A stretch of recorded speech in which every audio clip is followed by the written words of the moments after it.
Google Summer of Code 2024 is currently live, and if you're someone who's planning to participate in the program, then this video is for you. Hi, my name is Casey aka Kashish, and I have been a part of GSOC in 23 with MIT App Inventor. And since then, I've been getting a lot of DMs on my LinkedIn, Instagram that can you please guide us for GSOC, how to participate in GSOC, how should we prepare a proposal and everything. So in this video, I just want to guide you through the proposal part of GSOC, that what exactly do you need to prepare for a GSOC proposal that it gets accepted. So just to give you all an overview of GSOC, the GSOC comprises of open source organizations that come in to participate with their projects. We as contributors select an organization and apply to their projects, and we have to make a proposal, and if that proposal gets accepted by the mentors, then you become a part of GSOC. So in this video, I want to talk about how you should craft your proposal that it gets accepted. So when you're crafting your GSOC proposal, if you lack some details or exclude some details or didn't mention something important, even though your features that you are mentioning and proposing are good, your proposal still might get rejected. So to avoid that, we're going to see what all details you have to mention in a GSOC proposal. Proposal format should not be the reason your idea gets rejected. So the first step in your proposal should be an About Me section. So when you have designed your header page, you should start with About Me section. In this About Me section, what you have to do is you have to write your personal details like your name, your university, your batch, your course that you are pursuing at your university, your GitHub profile, your LinkedIn profile, any links or contact to reach you. That all you can write in your About Me section. After that, you should write why you want to work with this organization. Like for me, I chose MIT App Inventor. Why I chose it? Because I liked the project, I liked the tech stack they were using, I liked the technologies they were using. I wrote down everything in one paragraph, and I think one para would be enough for this, around 5 to 6 lines. Just explaining why you want to work with this organization, what interests you about this organization. Is it the mentors? Is it the project itself? Is it the features that you have in mind? Is it the tech stack? Anything that you found interesting about this project, you just have to mention it within 5 to 6 lines. Next section would be project summary. Now, just write down the title of a project and the features that you want to contribute to. Like if there's a project for iOS that wants me to let's say develop a UI for new feature, then I'll just write the title UI for Swift, and I'll just continue with the features that I want to implement. That I want a card, I want shadows, anything that I want to implement on the UI, I will just write down all the features, just summarize them in detail. So it becomes easier for the mentor also to understand what the contributor wants to contribute or wants to present in their contribution. So basically it's a brief proposal of what you're gonna do.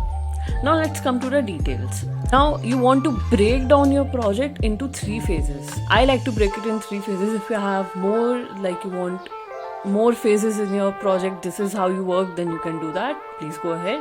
But I like to do my work in 3 phases when I go with my GSOC proposals, which is research, implement and output. So in research phase, you can write every information that you will gather about this feature implementation.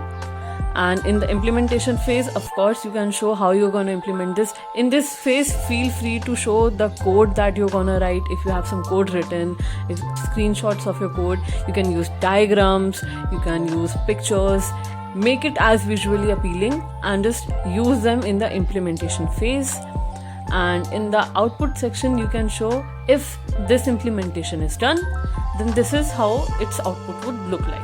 Use pictures, use diagram, anything, but show it so that mentor is able to understand what this contributor is trying to do and how it will appear on the UI or whatever the project is. So once you have explained your features and phases in detail, now you can shift to the timeline. That in the week 1 to week 2, I will be finishing this much of phase 1.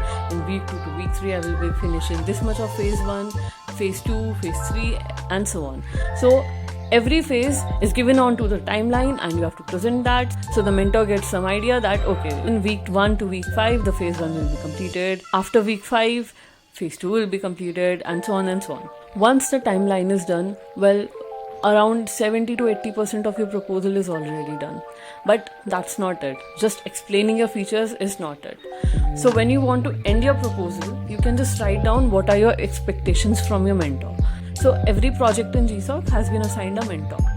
So you can just write down your level of understanding that you have for the project. Let's say if you are a beginner, you can just explain in that paragraph that I'm still a beginner, I would require this support from my mentor, I'd expect some support from my mentor, and that all you can write in your proposal. After that, you can also write that you have some other commitments as well. So let's say if you are an university student, so you must be having some timetable or some college project or something, so you can mention that in your other commitments area, so the mentor understands that this person has other commitments as well other than GSOC, so they can allocate the timeline accordingly. Once the commitments are also discussed, you can just tell the mentor that even after GSOC you would want to continue with the project, or how you would still give value to the project even once the GSOC period is over. And I think this much for your first proposal would be appropriate. If you have some other details you want to mention to the mentor, then feel free to mention them.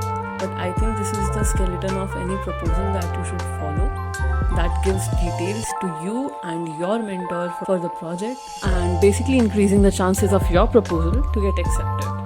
So in all, if you make your GSOC proposal with all these list steps, make your proposal visually appealing with diagrams, pictures, and use as many details as you can, I think your proposal is good to go. Other than this, it depends on your idea what you're proposing to them. But mostly the format part is not going to get rejected. Well, some of the organizations have their own proposal format that you can see, but this is the most generic format that we use. So you can follow this and use this format to make your proposal more detail oriented. And I hope you get accepted. And that was all for this video. I hope you liked it. Make sure to give this video a thumbs up, drop your views in the comments, and share it with your friends who are trying to get into GSOC or who want to get into GSOC. And I will see you next time.